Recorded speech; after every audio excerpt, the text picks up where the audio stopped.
Quando falamos em mulheres no Brasil, nenhum de nós pode se esquecer ou deixar de falar na deputada estadual pelo PDT, que chegou à política pelo Brizola, saída do jornalismo, da televisão, do rádio, Cidinha Campos. Ela hoje é deputada estadual no Rio de Janeiro pelo PDT e está aqui nos dando a honra de conversar conosco. Cidinha, é um prazer enorme receber você aqui. Como eu já te disse, agradeço muito a tua gentileza comigo. Eu não te vi há muito tempo, te encontrei na rua, te convidei para essa gravação e você topou. Muito obrigado pela sua presença aqui em Menorá na TV. Imagina, Ronaldo, eu é que agradeço e fico honrada de estar aqui com você, falando com as pessoas que curtem o seu programa.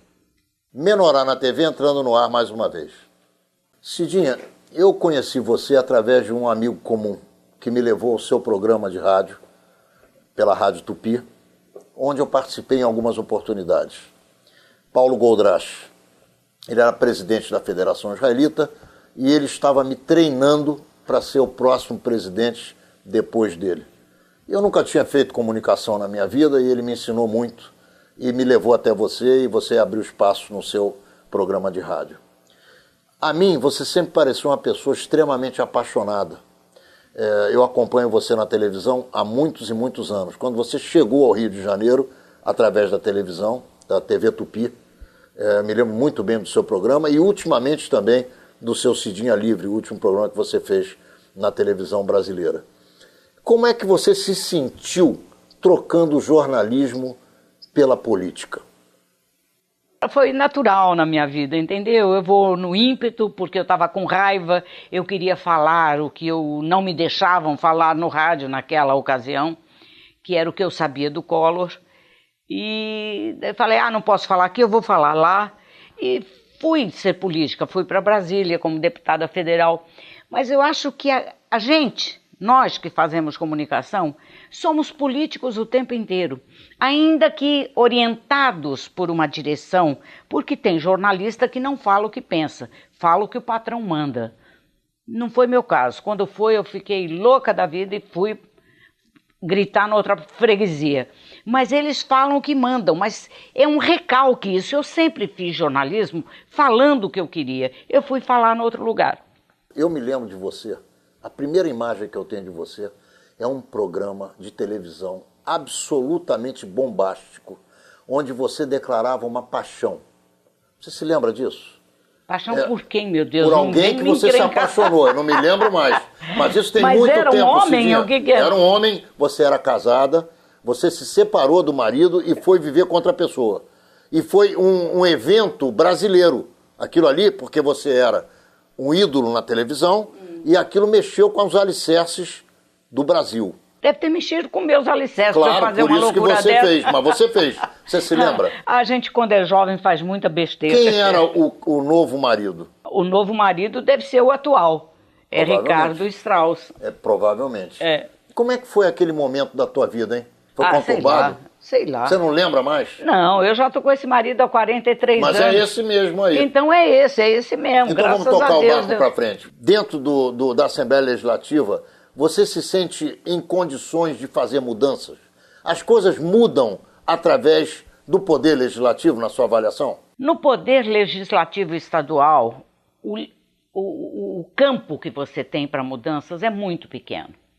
Você não pode fazer grandes coisas, por isso que tem deputado que passa para mostrar serviço, porque no final do ano tem sempre aquele jornalista que fala quantos projetos fez, quanto não sei o que fez, ou faz projeto inconstitucional, sabendo que é inconstitucional, e daí diz, não, vamos fazer política. Eu não acho que isso é fazer política. Eu acho que você não pode enganar a população fazendo coisas inviáveis. Como é que um deputado tem que se comportar, na tua avaliação? Tem várias maneiras de se comportar. Primeiro, tem que ser autêntico com ele mesmo, entendeu? Poder se olhar no espelho todo dia de manhã. Olhar. Outros ficam falando ainda daquela pergunta, dando medalhas, fazendo homenagens, não sei o quê. Não é minha praia, eu não gosto de fazer isso. Qual é a tua praia? A minha praia é falar as coisas que são necessárias falar. fazer projetos que são viáveis, entendendo o momento político, nacional e estadual. Você não pode oferecer projetos que, neste momento, que obriguem grandes gastos do Estado, sabendo que ele não tem dinheiro. Cidinha, o teu comportamento é público. Você é uma mulher pública, você é uma parlamentar, você foi jornalista pública, que não ficava atrás da escrivaninha escrevendo, você ia para frente da televisão, para frente das câmeras. E você acabou de dizer que o parlamentar tem que falar sobre o momento das coisas acontecendo. Não é... Você consegue dormir no Brasil hoje? Ou você tem vontade de ficar falando o dia inteiro? Eu tenho grandes pesadelos. Eu me sinto, acho que em maior dose, impotente do que o cidadão comum. Porque eu cobro de mim uma atuação que eu não posso ter. Quando você tem os limites, você não pode ter imaginação para fazer isso, ou obrigar o Estado a fazer isso, quando você sabe que não tem hospital, não tem dinheiro para os funcionários sem pagar, e você criar outras responsabilidades. Mas todo mundo fica fazendo política para ter voto na próxima eleição. E faz promessas que não podem ser cumpridas. Eu tenho muita vergonha de fazer isso. O que você faria hoje como parlamentar em Brasília, como deputada federal? Que tipo de atitude você tomaria? Você seria uma parlamentar diferente do que você tem visto, tanto na oposição quanto na situação? O que seria o teu patamar? Bom, a primeira diferença é que eu não ia roubar, já é uma coisa boa, né? Mas eu acho que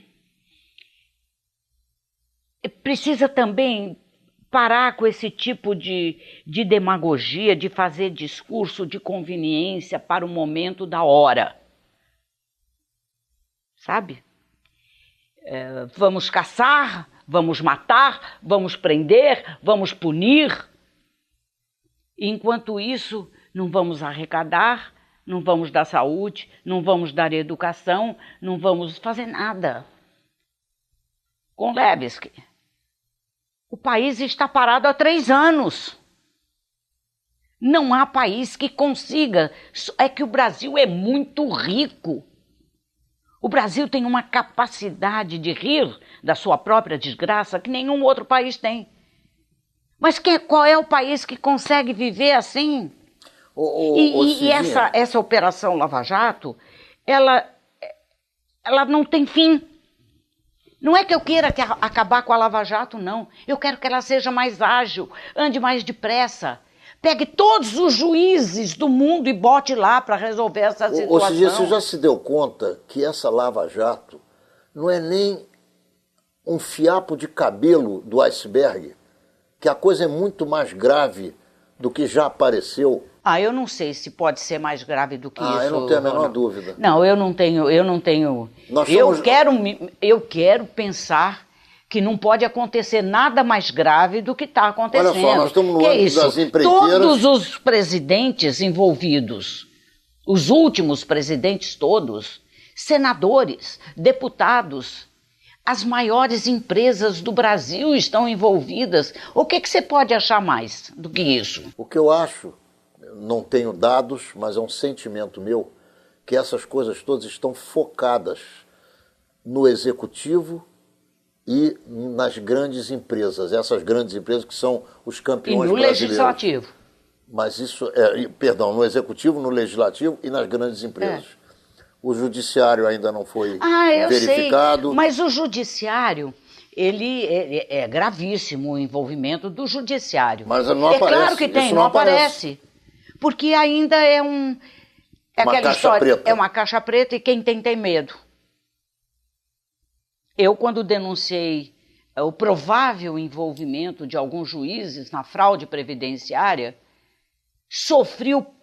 comi o pão que o diabo amassou. Fui processada por todos.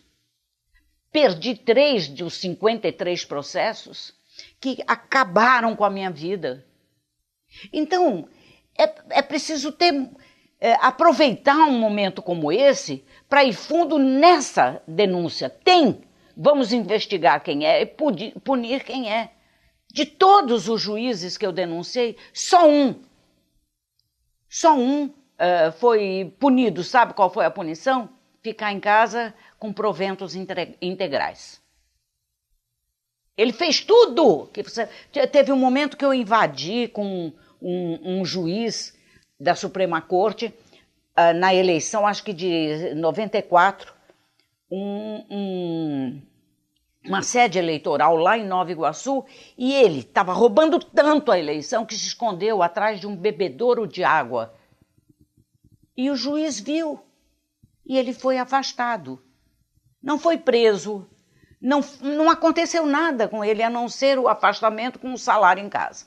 Então, todo mundo tem muito medo. Cidinha, o que você disse até agora, existe um aspecto do que você falou que bate diretamente no meu coração.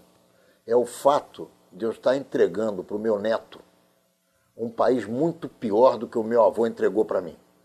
Você falou da impotência que você sente, muitas vezes, em não conseguir estar em todos os lugares ao mesmo tempo. Não é porque eu sou melhor que os outros, não, viu, Ronaldo? Eu não quero dizer... Não, que os outros deputados. É porque o momento te impede de caminhar.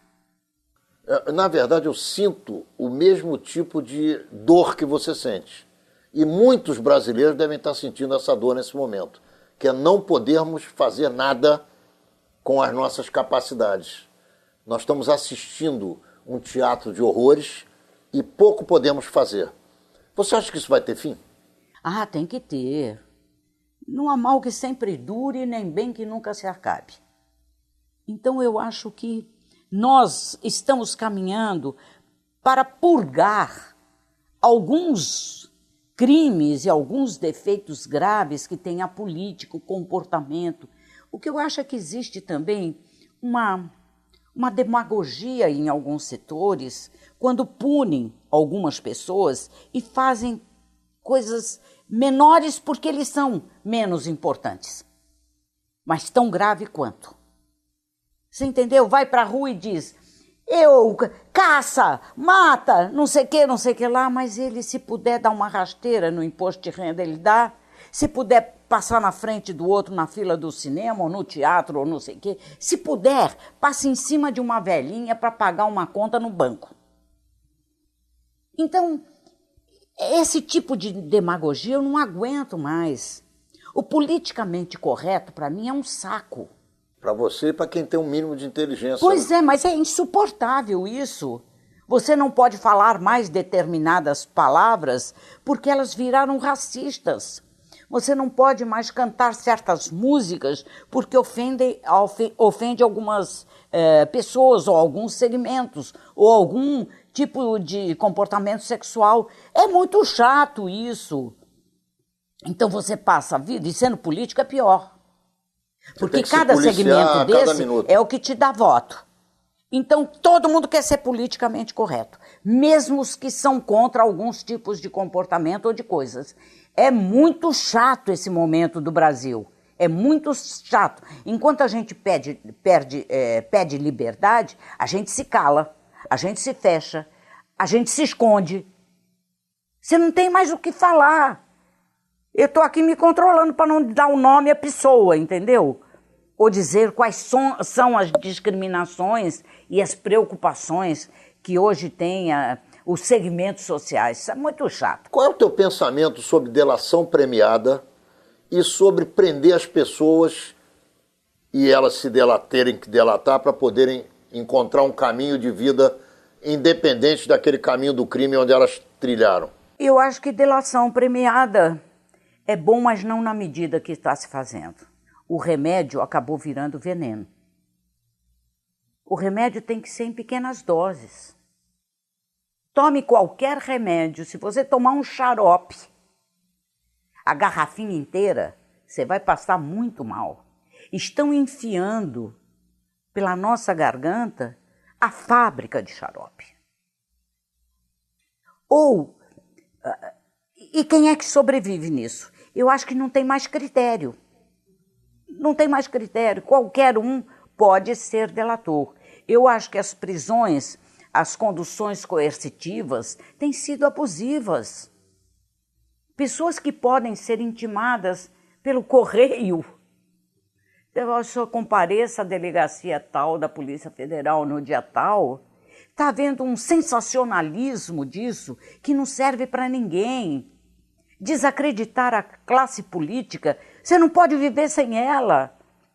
Então, quando você pega um inocente e faz esse escândalo com ele, a TV Globo já está em cima com um helicóptero aqui, porque é avisada na frente de todo mundo qual é esse interesse. É uma discriminação que ninguém critica. Por que não avisam todas as emissoras? Avisam a TV Globo, então ela pega o helicóptero, vai, acompanha o cara saindo da prisão. Eu vou te contar um caso, você vai achar engraçado. Eu achei triste, mas já passou, eu também vou rir dele um pouquinho. Em 1998, houve uma Bienal do Livro, e nós fomos até a Bienal e vimos num estande títulos que pregavam o nazismo.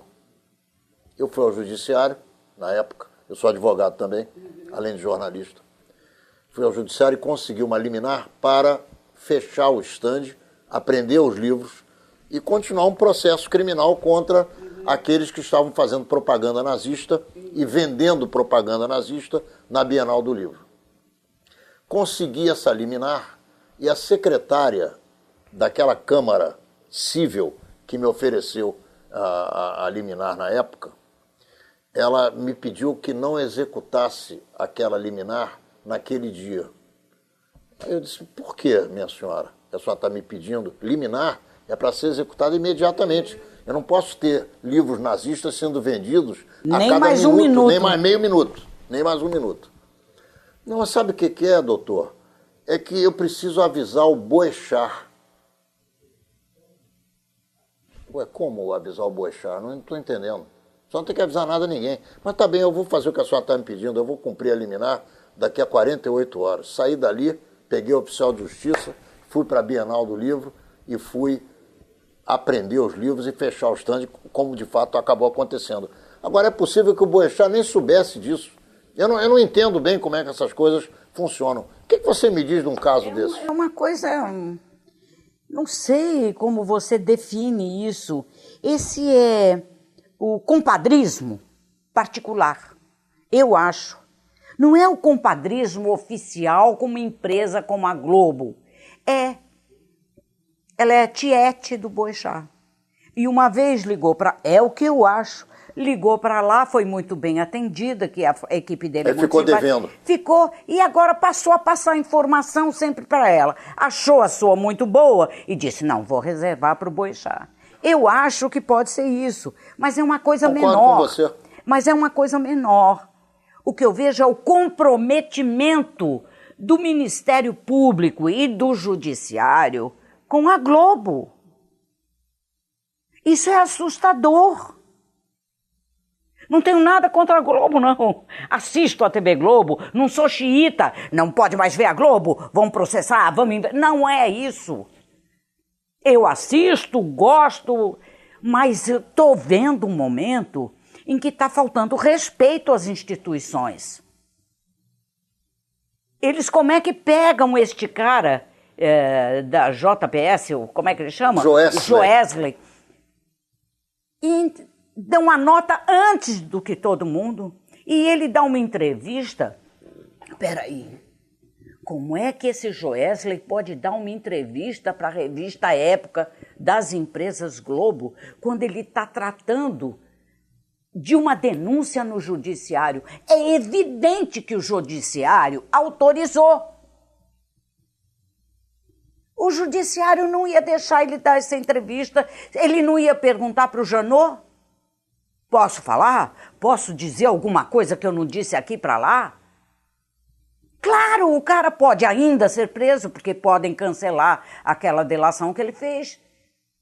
Pode pagar com seus bens, que deve ser a coisa que ele mais prestigia. Ele ia falar sem falar com a autoridade que ia dar uma entrevista, que é muito mais grave do que a que ele deu à justiça? Ele deu muito mais detalhes na entrevista do que deu para o Ministério Público.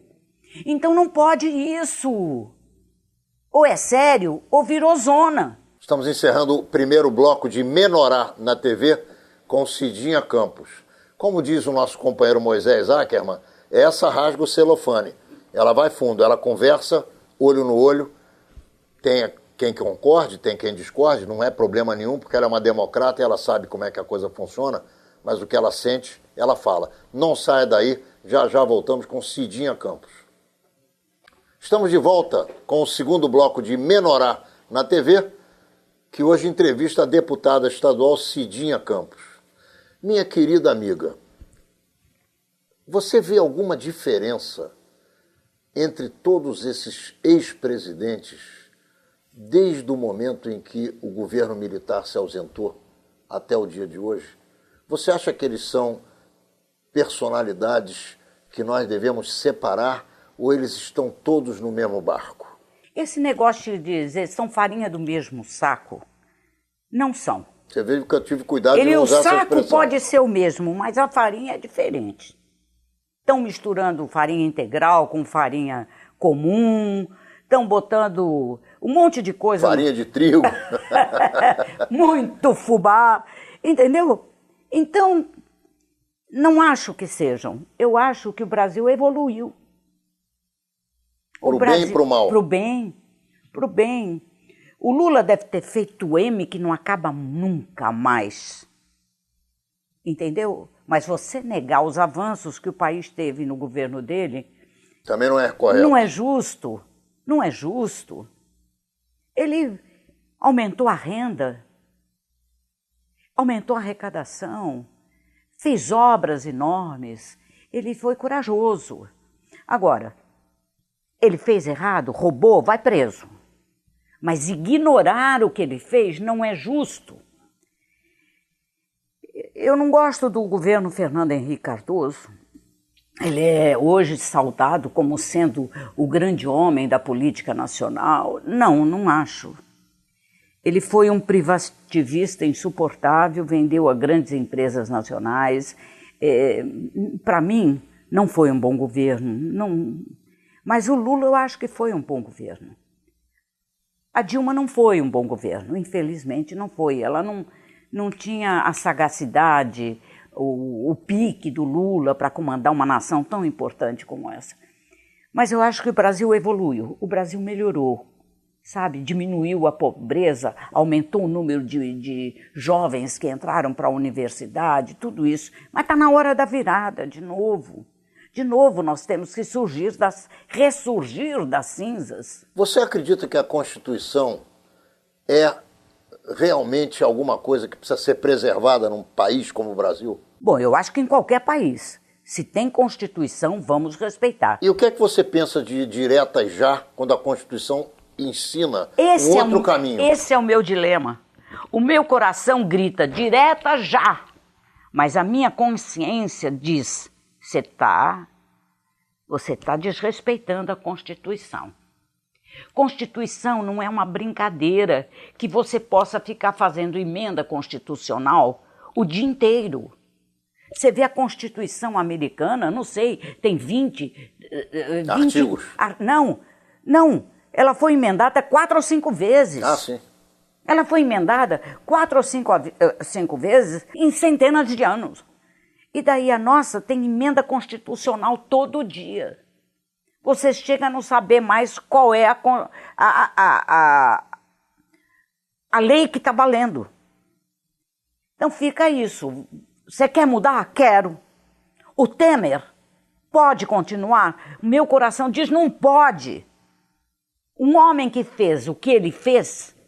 Quando você diz que o Joesley não podia ter dito na revista Época o que disse... Eu não estou dizendo que não tem que investigar. Tem que dizer tudo, mas para a pessoa certa, no local certo. E na revista não é o lugar certo para uma pessoa que recebeu a garantia de perdão pelo Estado brasileiro. Ele foi perdoado e nós não sabemos nem os crimes que ele cometeu. Quais foram? Quais foram? Você acha que o trabalho dessas forças-tarefas, dos juízes que estão julgando essas ações de corrupção e também o trabalho do Janot, são trabalhos dirigidos contra especificamente determinadas pessoas? Ou isso aí você acha que para pegar quem está fazendo coisa errada mesmo? Não. Eu acho que eles puxaram um fio da meada. Sem querer? Não, sem querer não. Eles foram lá, chama a Lava Jato, porque começou querer. num posto de gasolina. É isso aí. Mas depois eles perceberam aí começaram a ver tudo. E já tem gente deslumbrada com a notoriedade. Alguns representantes do Ministério Público estão muito deslumbrados com a notoriedade. Você percebe que eles combinam gravata com camisa, vão alinhado cabelinho com melhor que o meu, entendeu? Não é por aí. Dizem frases soltas de impacto, porque eles sabem que isso vai vender jornal. Devem ensaiar o texto que vão dizer, porque eles conhecem a mídia, eles vivem para isso. Sou a favor rigorosamente de toda investigação, mas não façam disso um espetáculo. Eu acho ridículo, por exemplo, ficar aquele cara com um painel fazendo mapa da corrupção, acusando as pessoas assim, em rede de televisão, é lamentável. Cidinha, na Constituição não está escrito que o Poder Judiciário pode afastar senadores, independente do crime que eles tenham cometido.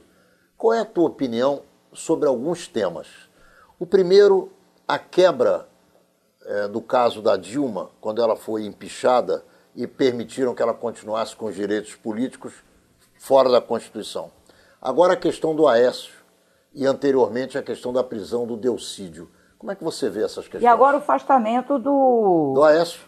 Do Aécio. Exatamente. O afastamento é um absurdo. Eu acho que existem instrumentos na Constituição que conseguem o mesmo resultado, só que demora um pouco mais. Mas o brasileiro tem essa mania de pressa e sai atropelando a lei. Então, você podia caçar a Dilma, você podia caçar o Delcídio, você podia caçar o Aécio, mas você tem que fazer dentro da Constituição. Como afastar para ele ficar em casa? Não existe isso. O Aécio tem que ser denunciado pelo... Não foi denunciado ainda pelo Senado. É o Senado que tem que caçá-lo. Ele tem... Porque as instituições não funcionam. Então o presidente do Senado está engavetando a denúncia contra o Aécio. Ele devia botar em votação, criar a comissão de ética, botar em votação e caçar regularmente. Não pode ter pressa. Você vê a denúncia que estão fazendo do Trump. É muito grave, é de traição à pátria. Porque ele teria dado informações para a Rússia que não podia dar.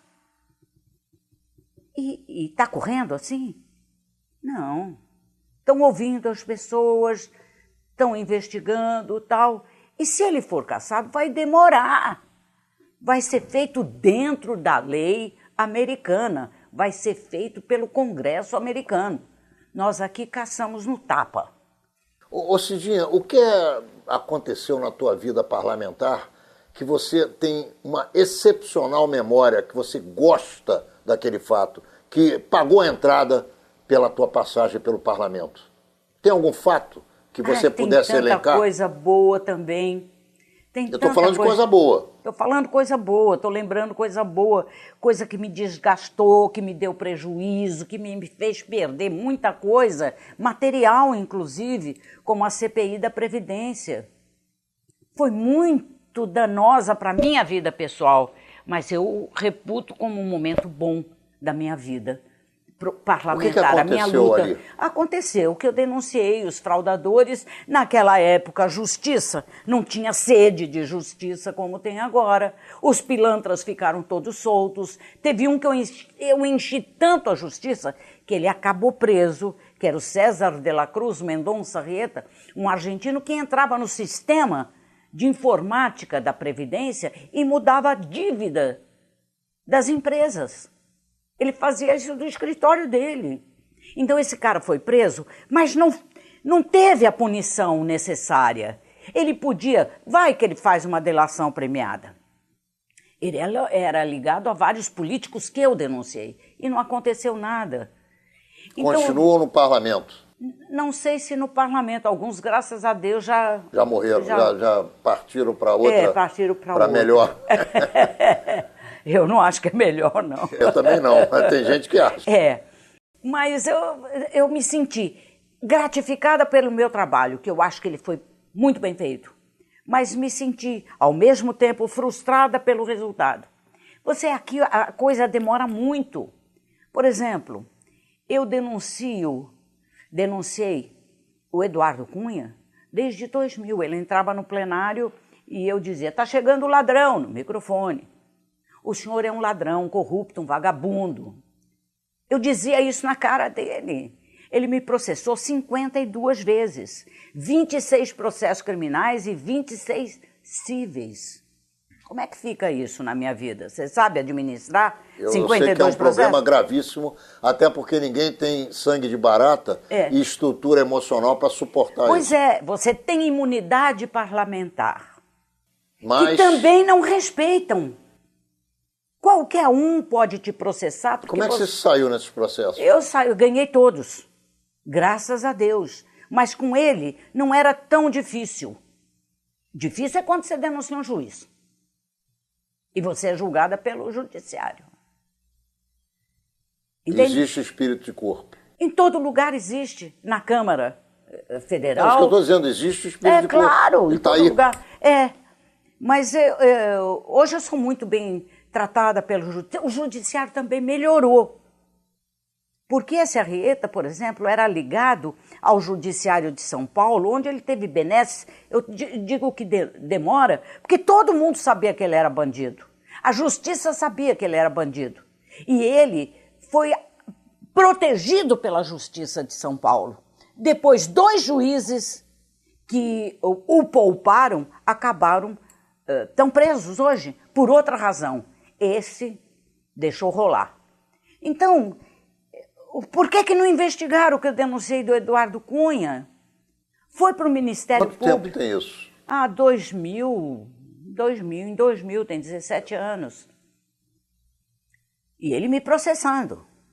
E eu dizendo que ele era ladrão, ele roubou a SEAB, ele roubou a SEDAI.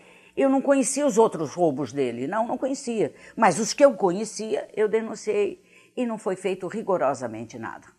Nós estamos encerrando o segundo bloco de Menorá na TV com Cidinha Campos. Não saia daí, porque se já teve brasa, agora vem fogo. Cidinha Campos em Menorá na TV. Estamos de volta com Cidinha Campos em Menorá na TV. Minha querida amiga, se você tivesse uma varinha de condão, eu de vez em quando pergunto isso para certas pessoas, a mesma questão. Se você tivesse uma varinha de condão, o que é que você mudaria imediatamente no Brasil? Meu Deus, eu resolvi o problema. Uma varinha só, eu não posso dar 2 cacetadas nela. Não, é uma só. Mas pode dar 2, eu permito. Uma dê emprego para todo mundo. Outra, pague o salário do que vocês estão devendo. E nessa ordem, nessa linha, como é que você se sente deputada à Assembleia Legislativa de um Estado com graves dificuldades econômicas? Eu tento ajudar o governo porque atrapalhar ainda piora. Eu tento ajudar o governo no que eu posso para que ele saia disso. Porque é um erro também dizer que foi tudo roubado no Rio. Não, o preço do barril de petróleo, quando o Rio estava bombando, chegava a R$120, caiu para 32. É a única coisa que o Rio produzia. Como é que você vai viver com uma diferença dessa? É a mesma coisa que você ganhar R$120 e passar a ganhar 32. Então tem muito esse aspecto também que as pessoas misturam tudo. Roubaram. E o judiciário faz isso. E usa isso. Sabe? O Rio morreu pela corrupção. Não é só isso. O Rio morreu, está morrendo porque o barril de petróleo despencou e porque o governo federal ainda taxou e desviou o dinheiro do imposto do petróleo para São Paulo, porque o presidente da República é paulista. Então acontecem essas coisas e ficaram todos achando que o Rio não soube cuidar da sua grandeza e da sua sorte. Ainda pegamos um prefeito dessa natureza, que quer acabar de destruir com as coisas que a gente construiu. Eu fico apavorada de ver isso. Ninguém ajuda, todo mundo atrapalha. Eu votei contra a privatização da SEDAI, votei contra. Mas eu votei a favor do acréscimo no desconto da aposentadoria, porque eu vejo que era necessário naquele momento. Se for para pagar todos os aposentados, porque os aposentados não são todos servidores. Pagar todos os salários, não estou falando aposentado, estou falando salários, valeu! Tem que fazer alguma coisa para voltar a dar dinheiro para as pessoas, para elas poderem voltar a consumir. Para crescer o comércio, para crescer a indústria. Vem um prefeito e diz, vamos matar o carnaval. Ele odeia o carnaval. Ele demonstrou isso. No dia do carnaval ele foi para Jerusalém. Não podia, eu quero ir para Jerusalém. Eu quero ir para Jerusalém, mas não era a hora. É a festa mais importante do Rio, ele não ficou aqui. E daí deu um golpe final. Quer dizer, não vou dar dinheiro para o carnaval. Colocando uma coisa que eu acho absurda, dizer eu vou tirar do carnaval para aumentar a contribuição para as crianças da creche. É mentira, é demagógico. Não faça isso, é feio. Eu li o Zuenir Ventura ontem e ele diz, tão fácil, ele não tem responsabilidade de pensar pelo Estado. Mas ele deu uma sugestão maravilhosa. Tira um pouco do imposto que rende o carnaval e dê para as crianças. Não precisa tirar da escola de samba, porque ele vai acabar com o carnaval carioca. Acaba. São Paulo já está crescendo assustadoramente seu carnaval. Era uma coisa meio cafona, São Paulo, não sei o quê, aquelas fantasias pesadas, feias. Não! Já estão fazendo samba enredo direitinho, as meninas vêm com tudo em cima e daqui a pouco estão levando mais gente para o sambódromo de São Paulo e recolhendo mais dinheiro do que para o sambódromo. Você tocou num tema que me é muito caro, porque eu penso exatamente como você colocou a questão aqui. Você é paulistana, como meu pai também era, já falecido. Existe uma competição surda entre São Paulo e Rio de Janeiro, não da nossa parte, por parte dos paulistanos. São Paulo sempre foi considerado provinciano perto do Rio de Janeiro. Você que veio de São Paulo e vive no Rio e é carioca, porque a tua vida toda se desenvolveu no Rio, seus filhos são nascidos no Rio de Janeiro. A outra é paulista. Como é que você enxerga essa questão da competição de São Paulo para o Rio? Você diz que o presidente é paulistano e não ajuda o Rio. Não, ele se elege por lá. Claro. Então ele vai cuidar de lá. Vai dando dinheiro para quem o elege. Está errado isso. Ele tem que ter uma estatura, um tamanho que o voto deixa de ser importante. Até porque não precisa ser presidente 2 vezes para entrar na história. Agora, é verdade que existe essa competição surda? Eu não sei se existe como era grave, forte no passado, quando tinha a Copa Rio-São Paulo. Você acha que hoje diminui um pouco? Eu acho porque a ponte aérea aproximou os dois, entendeu? Aproximou demais e as pessoas gostam de São Paulo e gostam do Rio. Aqui paulista, o lugar que ele mais gosta de ficar é o Rio de Janeiro. Depois de Minas, com Aécio, né? Cidinha, e a violência no Rio de Janeiro? Na orla marítima, violência, assaltos a céu aberto quase que diariamente, em cidades mais afastadas do Rio, em cidades limítrofes à cidade do Rio de Janeiro. Você, deputada estadual, viu a questão da UPP ser desenvolvida, ser implantada. Como é que você está vendo essa questão da violência urbana hoje no Rio de Janeiro, agravada pelo desemprego. Com muita tristeza, com muita tristeza. Nós estamos perdendo o controle. Nós estamos perdendo o controle da bandidagem. Eu acho que houve um grande esforço do governo, do Estado, no sentido de fazer a UPP e todos nós aplaudimos. Hoje, de novo, depressa, como é o do nosso feitio, já existem vozes gritando, né? O Astério, por exemplo, está gritando que precisa acabar com o PP, que o PP é um engano. Não, eu não acho. E que foi uma segregação. Foi para proteger os ricos que fizerem as UPPs, para segregar aquele povo que estava lá. Não. Isso é meio maluquice, não é?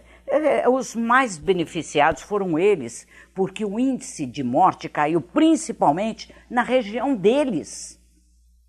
Então, eu acho que isso é só o retrato de todo o Rio de Janeiro, mas não é só do Rio de Janeiro, hein?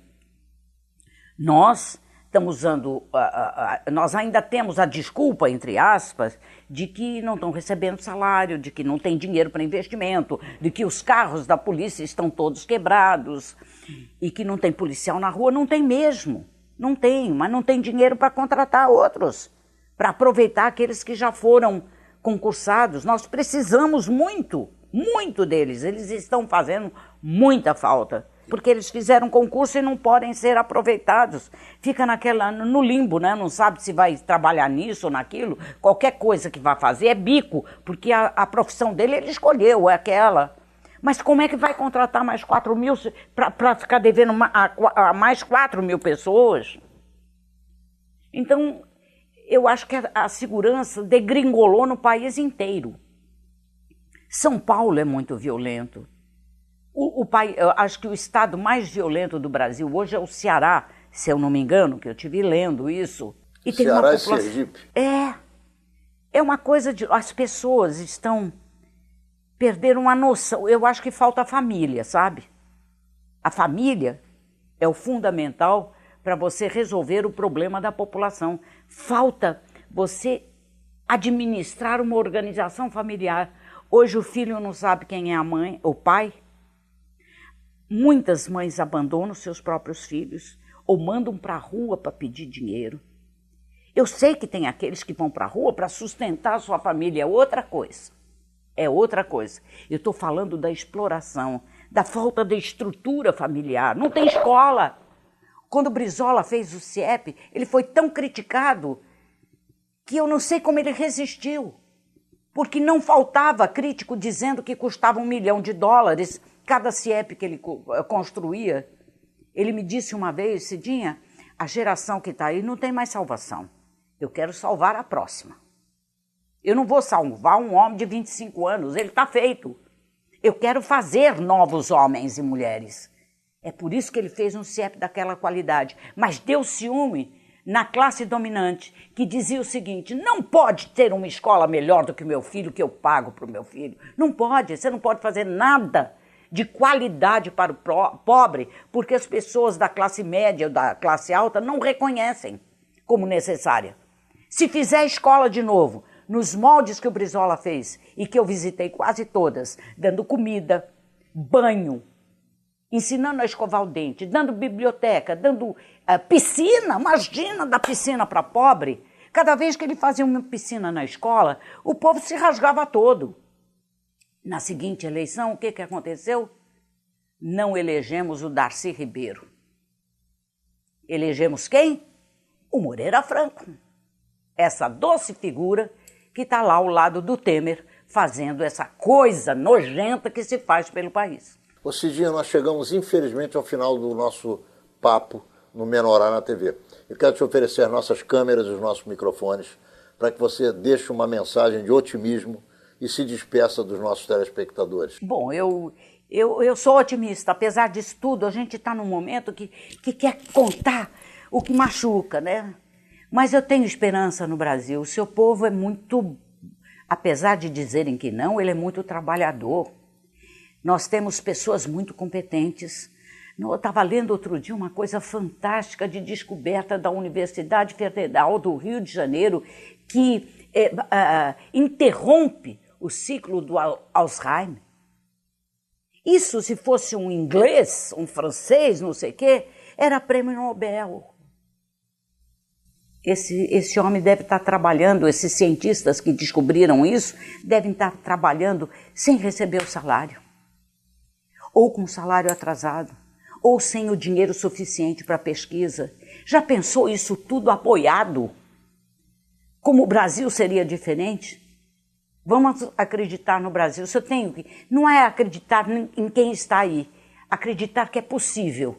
Vamos incentivar a investigação para purgar a política e outros lugares da corrupção que mata o povo brasileiro e que mata as instituições brasileiras. Vamos amparar aquelas pessoas de bem que querem ajudar a todos nós. Menorá na TV, entrando no ar mais uma vez na quinta-feira que vem, às 10 horas da noite, pelo canal 25 da NET. E também em todos os dias e horários que você já se acostumou a nos assistir. Nos vemos lá.